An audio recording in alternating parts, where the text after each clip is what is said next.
welcome to Prudent Media News. First a look at the headlines. Vigilance Department suspends 4 senior officials, DySP Shamba Sawant and 3 PWD engineers suspended. 1 more officer likely to be under suspension by Monday.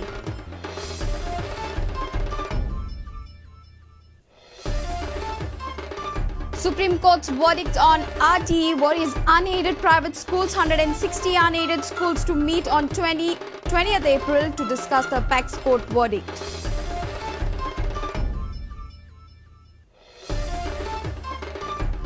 Directorate of Panchayat issues corrigendum correcting discrepancies in the delimitation of wards. Government's team to install 11 softwares for panchayats for transparency.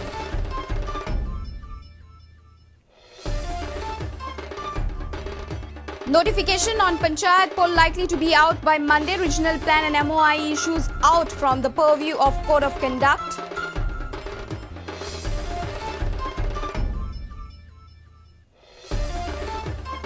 And GBA tells government to rectify Regional Plan 2021 for 153 panchayats, suggests denotification and rectification to 13 panchayats in parts.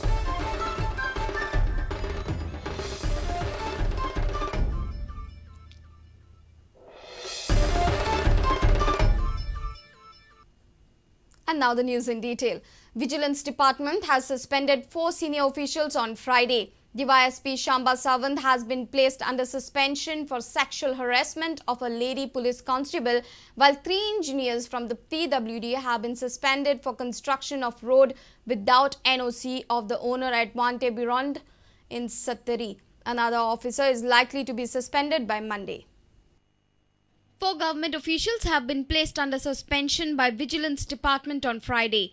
DySP Shamba Sawant has been placed under suspension for sexual harassment of a lady police constable from Crime Branch. 3 officials of PWD have been placed under suspension for construction of road without NOC of the owner at Prudent, Sattari. The officials have been placed under suspension as per directions of the Chief Minister. Lady Constable had complained to her senior officials against DySP Shamba Sawant for sending lewd text messages on the mobile.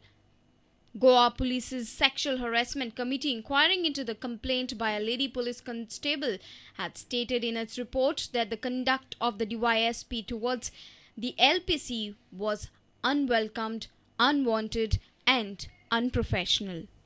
A reporter from Panji, Navdeep Aguirre. The Supreme Court's verdict on right to education has sent tremors among the unaided schools in Goa. Around 160 unaided schools will have a meeting on 20th April to discuss the Supreme Court's verdict and decide the future course of action. Apex court verdict makes it mandatory for the private and unaided schools to admit from the current academic year at least 25% students from socially and economically backward families. According to sources in Education Department, the problem of number of schools does not exist in Goa, nor there is any problem of any discrimination on the basis of caste and creed in schools. Unlike states like UP and Bihar, there are no separate classes for students belonging to weaker section of the society in Goa. The question is how to accommodate the student in private schools. Sources in education also raise a question as to how government will bear the cost of each student when private schools charge exorbitant fees. Unaided schools in the state will clear their stand on the matter only after government's order, if any, following the Supreme Court's judgment. Meanwhile, around 160 unaided schools in the state will have a meeting on 20th April to discuss the Supreme Court's verdict and to decide the future course of action. We are still not very clear with what is going to happen. So we have called a meeting of all our members on the 20th of April and we will discuss about it and see how to go around it. Because what we understand from the Ministry of Education in Goa and the Directorate of Education in Goa, that Goa is quite comfortable because Goa has many number of schools, private, unaided, aided, government schools, and the number of students are not so many. There is not much of situation about getting into private schools or other schools. Most of the managements of the unaided schools have opted to be mum.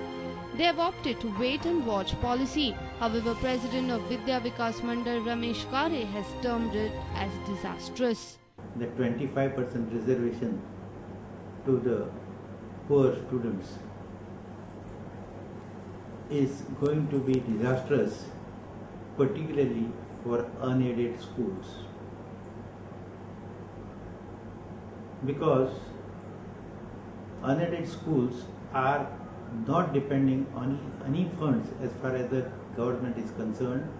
On Thursday, the Supreme Court upheld the constitutional validity of the Right to Education Act and directed all schools, including privately run schools, irrespective of the board they are affiliated to admit from the academic year 2012-2013 at least 25% of students from socially and economically backward families. The court has, however, sought a clarification from the government on applicability of RTA Act to boarding schools and orphanages, as the legislation applied only to day scholars. Bureau Report, Prudent Media. Goa would be a model state for a full-scale rollout of e-governance initiatives of central government covering health, education and citizen service delivery of public services. High-level team of central government has arrived in the state for launching 11 softwares under Panchayat Enterprise Suite for Panchayats in the state. Directorate of Panchayat has also issued corrigendum for correction of discrepancies in the notification marking delimitation of wards. High-level teams of central government have come to the state for launching of 11 softwares under Panchayat Enterprise Suite for Panchayats in the state. Advisor of Prime Minister Sam Pitroda observed that Panchayats in Goa are already connected with broadband network. Pitroda hence desired to make Goa a model state for a full-scale rollout of e-governance initiatives of central government. National Optical Fiber Network project seeks to connect all Panchayats of the country through broadband connectivity. Director of Panchayat Minino D'Souza said that National Optical Fiber Network project is need for all the Panchayats in the country for accountability and transparency. That is a central government initiative where there are around 11 softwares.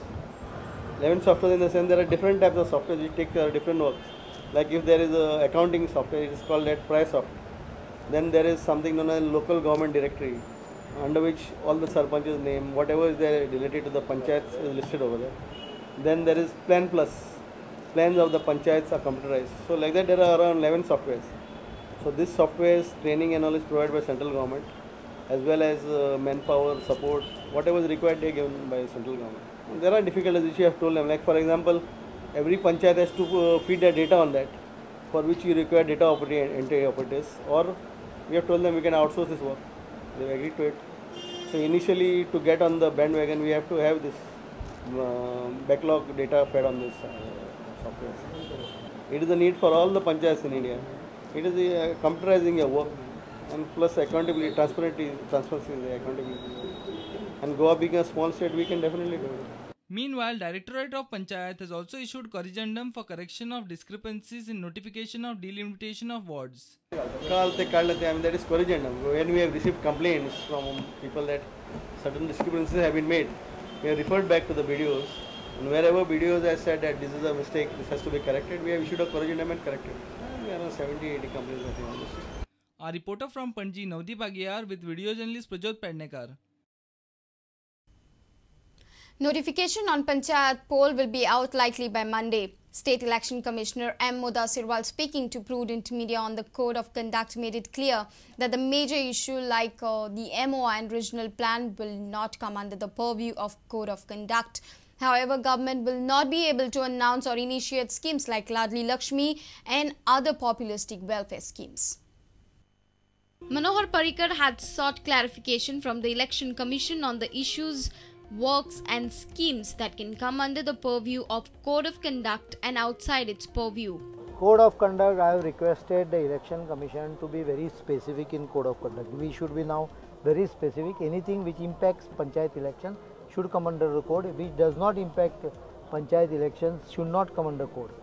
Taking a decision on regional plan does not come under code according to me. You will not be able to do anything. Election Commissioner informed that the notification on Code of Conduct for Panchayat poll will be out likely by Monday. There will be no recruitments.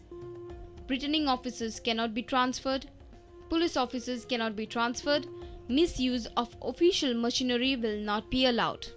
He also informed that issues like regional plan, medium of instruction, intra-village work, essential posts like appointments of doctors, teachers in engineering, medical and architectural colleges will not come under code of conduct.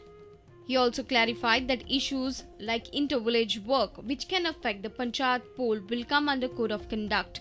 Recruitments initiated by the earlier government will be halted. Welfare schemes will be under code of conduct. No new populistic schemes can come into force. Our reporters in Panji, Laukik Shilkar and Greta Menezes. It's time for a short break. Stay tuned.